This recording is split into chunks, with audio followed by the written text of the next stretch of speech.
Խորագիր Նյուզը շարունակում է ուսումնասիրել եւ իր ընթերցողներին ներկայացնել Հայաստանի Հանրապետության բարձրաստիճան պաշտոնյաների ունեցվածքային հատվածը, որը տեղ է գտել նրանց գույքի եւ եկամուտների տարեկան հայտարարագրերում։ Այսօր ուսումնասիրել են Կարագածոտնի մարզպետ Սերգեյ Մովսիսյանի, նրա կնոջ Մարինա Մկրտչյանի, ինչպես նաեւ նրանց հետ բնակվող չափահաս անձանց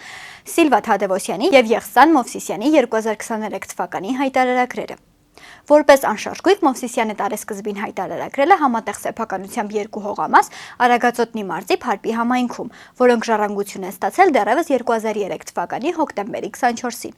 2023 թվականի ընթացքում նա ձեռք է բերել բաժնային 1/3 սեփականությամբ հողամաս եւ առանձնատուն, որոնք գտնվում են աշտարակում, ինչպես նաեւ համատեղ սեփականությամբ բնակարան Երևանում։ Տարեվերջին նրա անշարժ գույքը պահպանվել է։ Շարժական գույք ավտոմեքենա մարզպետը չի հայտարարագրել։ Վերջինիս բանկային հաշիվներն ամբողջ տարվա ընթացքում դատարկ են եղել։ Նա տարեսկզբին ունեցել է 4.200.000 դրամ կանխիկ գումար, տարեվերջին 1.500.000 դրամ։ 2023 թվականի հաշվետու տարում նրա եկամուտը կազմել է 14.199.254, որն Արագածոտնի մարզպետի եւ մարզպետարանի աշխատակազմից ստացած աշխատավարձն է։ Ստացված վարկերի եւ փոխառությունների մայր գումարի մնացորդը 2023 թվականի դեկտեմբերի 31-ի դրությամբ կազմել է 42.85.608 դրամ։ Մարզպետի կինը Մարիաննա Մկրտչյանը ի սկզբանե անշարժ գույք չի հայտարարագրել, սակայն տարվա ընթացքում համատեղ սեփականությամբ ձեռք է բերել բնակարան Երևանում, որը ամուսնու հայտարարագրած բնակարանն է։ Շարժական գույք ավտոմեքենա նա չի հայտարարագրել։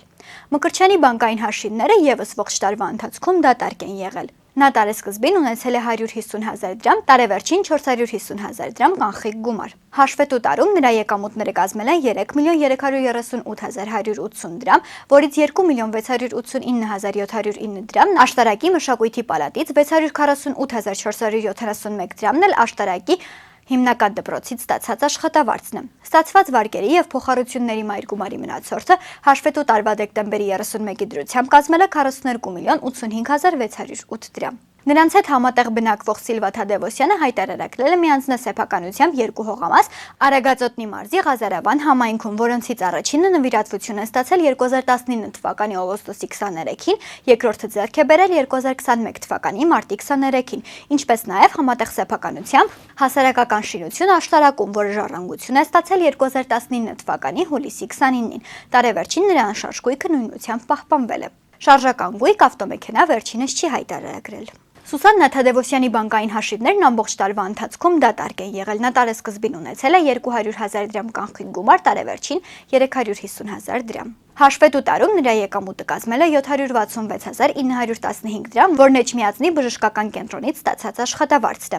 Մարզպետի հետ համատեղ բնակվող մյուս անձը Եղսան Մովսիսյանը հայտարարագրել է համատեղ սեփականությամբ առանձնատուն եւ հողամաս, որոնք գտնվում են Փարպիում։ Դրանք նա ժառանգություն է ստացել 2013 թվականի հունիսի 21-ին, տարեվերջին նրա անշարժ գույքը նույնությամբ պահպանվել է։ Շարժական գույք ավտոմեքենա վերջինս չի հայտարարագրել։ Նա կանխիկ, անկանխիկ, ինչպես նաև եկամուտներ չի հայտարարագրել։